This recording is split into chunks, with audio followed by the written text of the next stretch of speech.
Greetings, family. Welcome back. I want to give you a little breakdown of a excursion I was able to take in the Dominican Republic in June 2026. And June seems to be a hot mess all over the world right now. But in my travels, I got a chance to go to visit the island of Hispaniola. Of course, we know on one side there's Haiti, on the left, on the so-called West Coast. On the right side, you got Dominican Republic.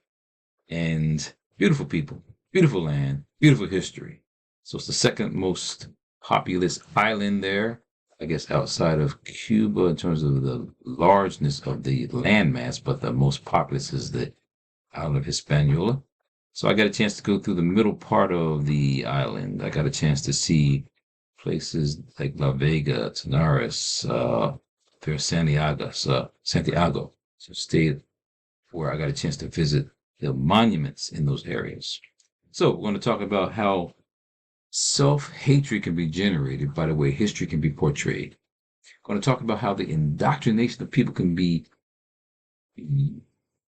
basically a collective unconscious mindset where you start to hate certain people or hate certain cultures, and this is coming through indoctrination. You continually told something, like propaganda.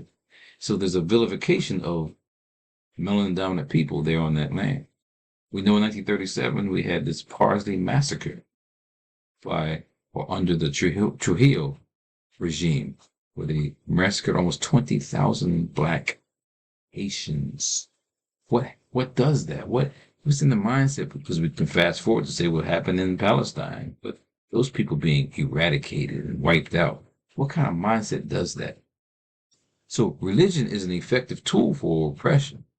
It can be used like propaganda to make people do things that they're not understanding why they're doing it. Because they're following a lead, following something that may not quite know what it really is. Then we'll conclude to talk about again when I say the 2026 mess in the con game, the con game of capitalism, how we got to look at how sports are used and we're manipulated in it, but someone's making money off of that.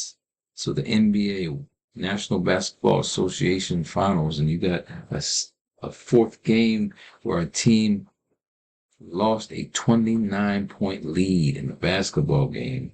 How does that happen? Do they want to kind of stretch out the games to make more money, to more viewership over time? Because it makes no sense for a professional team could be wiped out 29 points, but it's happened.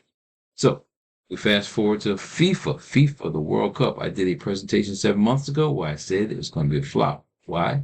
Because the way that America's treating other countries, there's no way you can have international collectivity.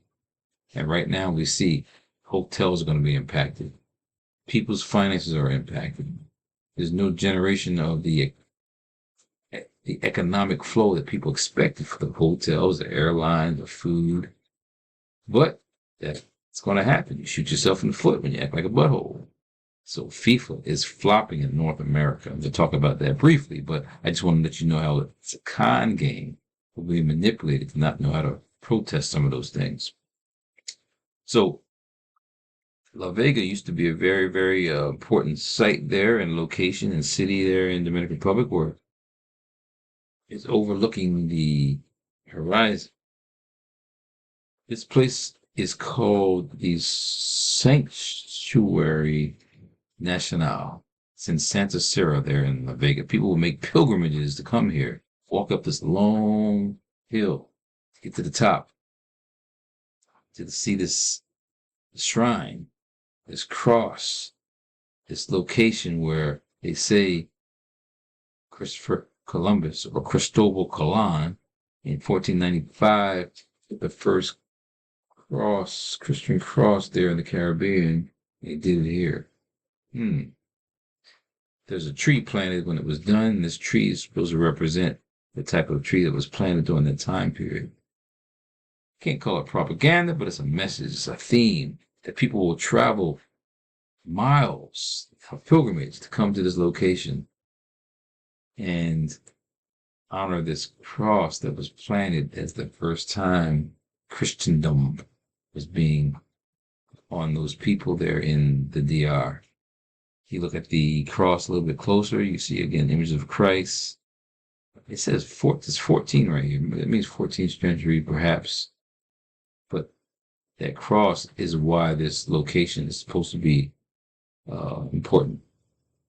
There's the shrine or the church. Next to the church, we have this amphitheater. They put on shows where people can be, introduced to what's going on in that area. So that's the amphitheater right next to where the church is.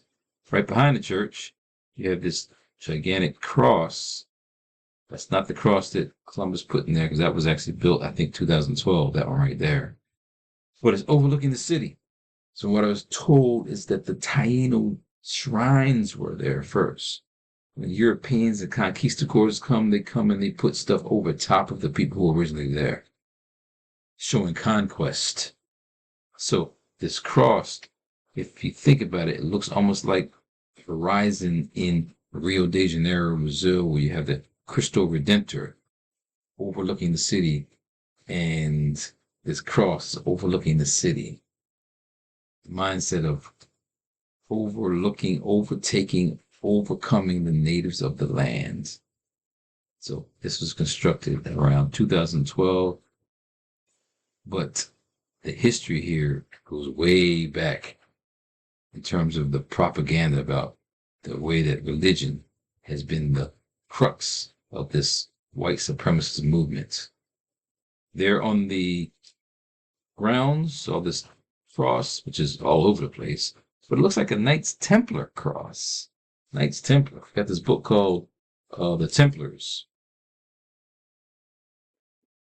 The History and the Myth, from Solomon's Temple to the Freemasons. Freemasons, all that Freemasonry is in one of these other monuments that we'll talk about later, but this book says the Templars were founded in Jerusalem on Christmas Day 1119. Now this is now the site we're at is 1495 when they say Columbus did that. That's like 373 years in between. That's a long time. America is only 20, 50 years old. So the time frame of pushing this mission, the Templars were founded in Jerusalem at the Church of the Holy Sepulchre, on the spot which marks the crucifixion, burial, and resurrection of Jesus Christ. A religious order of fighting knights. Their headquarters was on the Temple Mount. And again, Jesus Christ, Jesus, Yeshua, whoever he may have been, wasn't a pale white man. That's the one that's being pushed. That vast platform rising above the city where King Solomon had built his temple. So again, King Solomon's temple, high up on a mount. Here we have this sanctuary, high up on a mount. 2,000 years before, that's when King Solomon was before this Knights King, the protector of this Christendom. Surrounded by these potent historical and sacred associations, the Templars assumed their responsibilities to protect pilgrims visiting the holy shrines and to defend the Holy Land. So the Knights Templars, so that's all up in the church. That's all up in the experience to what push a certain message. Walking along the pathway, we saw another nice looking mural. Everything looks so peaceful. But on top of that mural, it says, everything for the good of humanity, in God, through God, and for God. Just makes no sense because of the hypocrisy. You were at that moment killing the natives, taking the land. So how could this be like God ordained this for the good of humanity? So just blatant hypocrisy. We have to read through it to understand it's about it controlling people. It's a con game. Every image in the church, of course, is white, vanilla white. You wouldn't even think that colored, black, any other people ever existed. This is propaganda on steroids. So you can dismiss it, walk away from it. The point is, you see why internationally it's a problem with blackness or anybody dealing with people of color. So your mindset has been told to think bad about black. Devil's food cake is having to be black. angel food cake happens to be white. It's all entrenched in our cultural experience. Walking along the pathways around the sanctuary, saw a store, and in the storefront, you saw these nice, beautiful images, these figurines, and they look nice, beautiful, I guess. And they're also for sale. You want to buy them. But you go a little deeper, you start looking and you see the white images. You see the white images, there's no brown images except for a foot on the neck of the brown people. This is pretty powerful when you start to talk about propaganda. Foot of the white man on the neck, foot of the white woman on the neck of the native peoples of the land. Those are the only black images you see up there. So you now start to understand why some people may say, I'm Dominican, not black. Because you're culturally trying to remove yourself. Well, culturally, black has been removed from that being something positive and something good. So that was the sanctuary. That was in, again, La Vega. Then we went to Santiago and saw the monument of the heroes of the restoration in Santiago. So the people there fought against the Spanish. So during the time period of, we'll go to time period, but this monument was put up during the time period of Trujillo, 1944, and he was all about, again, megalomaniac kind of type mentality, trying to control and dictator, basically. That's what he was. But he put this to represent him and his regime. But in 1961, the name changed to honor the real heroes, and they call this now the Monument of the Heroes of the Restoration. Is the plaza area. See me there sitting next to a statue. It's really well constructed. I think it was actually built or constructed by a Japanese architect. So, good weather, good people, good views. Seeing the monument there in the background there, the plaza. And on top of the monument, you see this image. What is that image really doing? That image is the symbol of the Ka, African symbol of the Ka, the body, first division of the soul. Looks beautiful. But you start to understand how history, when you start racing things, you can't put things together about what it really means, where it came from. So this is overlooking the city, the highest point there in Santiago. So everybody coming in from any direction, they're going to see this monument. On top, or right below the tall portion of the monument, there's a placard. It says, Dies Patrae Libertad, God, Fatherland, Liberty. So the people fought strong in a northern region of the Dominican Republic to fight against the Spanish. Here's some of the leaders also that are represented right in front of the museum before you walk in to go into the museum, to go up to the top portion of the monument. You see the Templar or the Masonic representation all throughout. You see that little part on the window, kind of like maybe sun rays, but near the cross, Templar cross, not cross, I'm sorry, the shield. And you got the pine cone, which is a representation of so-called knowledge that's observed in other ancient cultures, stemming from ancient Africa. Masons using what they learned from the people in Kemet or ancient Africa. So it's all within the history when you start to see it. Not a whole lot, but enough to know that there was some underground information being disseminated. Here is a statue of a maroon. Okay, the maroons, they don't have any clothes on. Okay, that's how they represent the natives, and always have them compared to the European or the Spanish with clothes on. So here I'm standing next to one with the representation, how that statue is. And it says there, Campesino Guerrilla. So guerrilla, like a maroon. They fought against the Spanish and those conquistadors trying to take their land. For some reason, this one broke. Only broke on one we saw. It's all there on the rounds. It's like, we can't fix that. So one of the maroons is broke. It's like a Taino sitting there. So the flag for the Dominican Republic and also the restoration flag are flown.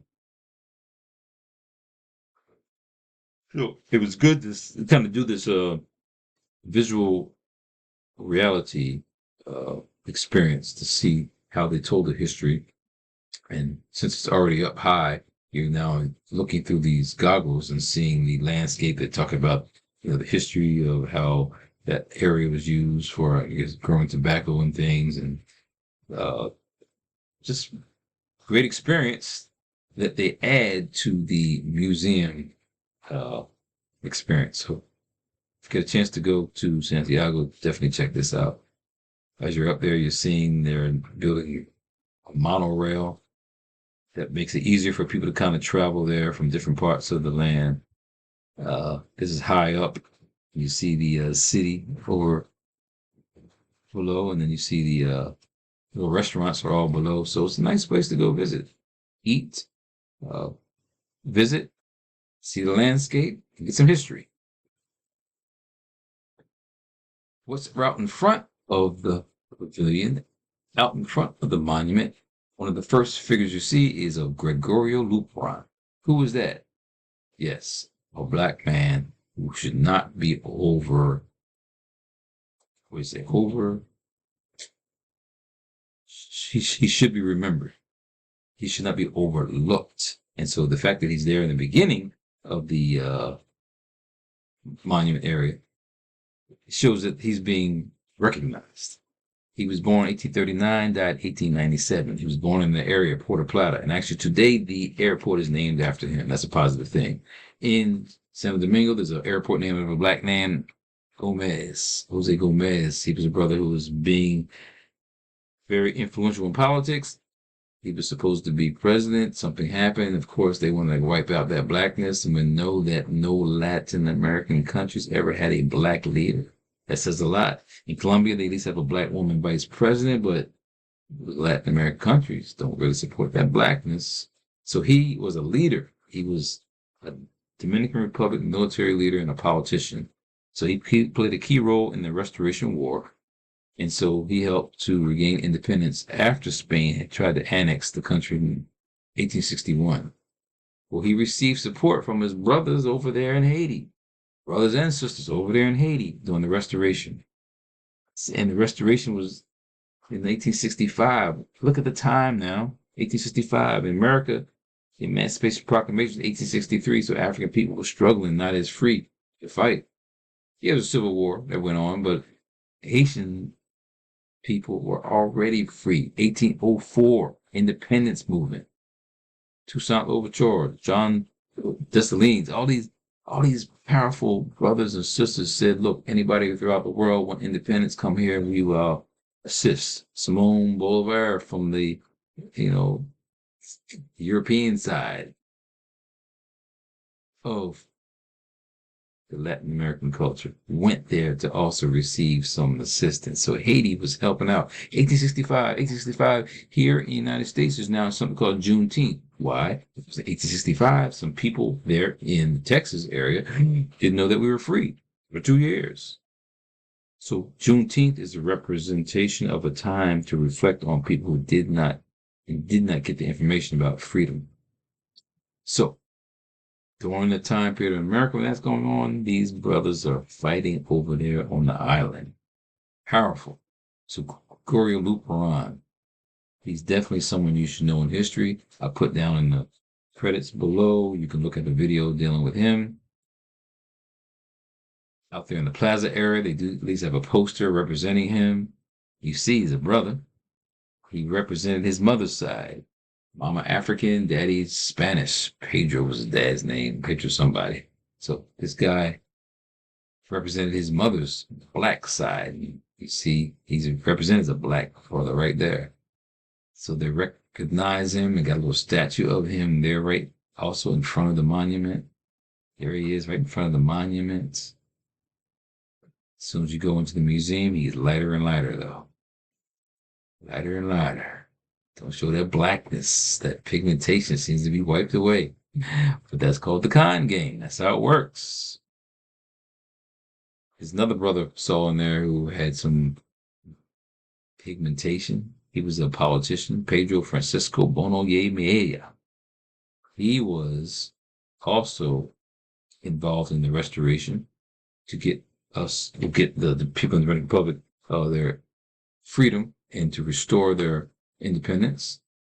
In that same museum area, there's a picture of these beautiful black women, and you know that it represents the cultural history of the African aesthetic.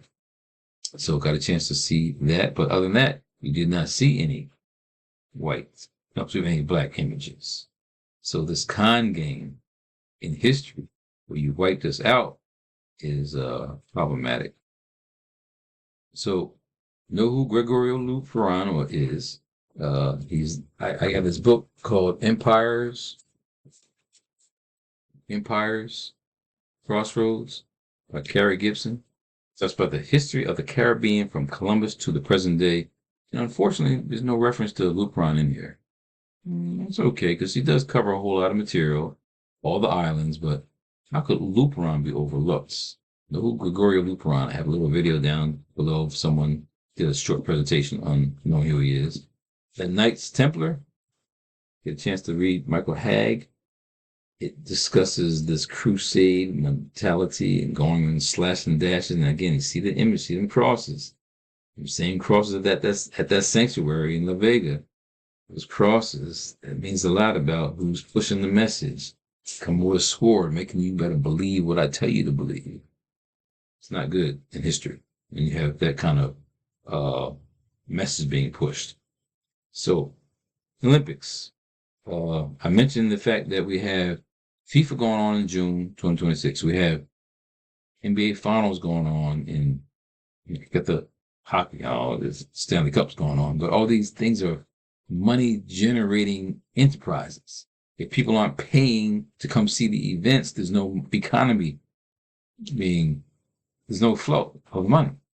So you want to make sure those events are going to be successful. And we know with the ridiculous government of the United States, they shot themselves in the foot.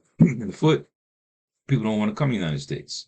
For what? They want to come to North America. So people are protesting right now over the World Cup.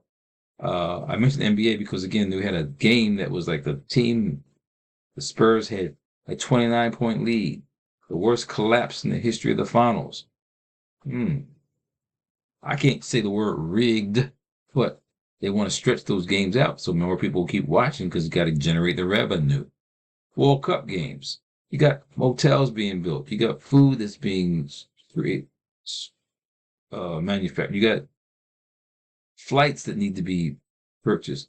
Tickets. People aren't buying tickets. People aren't flying. Not going to them hotels. Flop. Put down below, I did this 7 months ago. I said FIFA was going to be a flop. I said it 7 months ago. So I have a little reminder below. And the reason why I'm saying Olympics because 2028 is going to be the Summer Olympics in Los Angeles. Why would anybody want to come? Considering the nature of how America is being a bully all over the world. This book's called Olympic Pride, American Prejudice. The untold story of 18 African Americans who defied Jim Crow and Adolf Hitler to compete in the 1936 Berlin Olympics. So they went against the grain. We know about Jesse Owens, what he did. What we're talking about, you got to take a stand sometimes to not go along with the program of people that you know are not doing righteousness, not doing justice. So there's going to be a point where people like the Black Alliance for Peace, I have that little link below. Check out who the Black Alliance for Peace are. They're protesting right now, waking people up to the con game that's going on about the, not just the sports industry, but how people are being manipulated. So the international con game is problematic right now. We're going to have to be smart enough to know how to fight against that. So thank you for listening along, learning something, and go see the world. Make a change in the little space that you're in. We'll be back.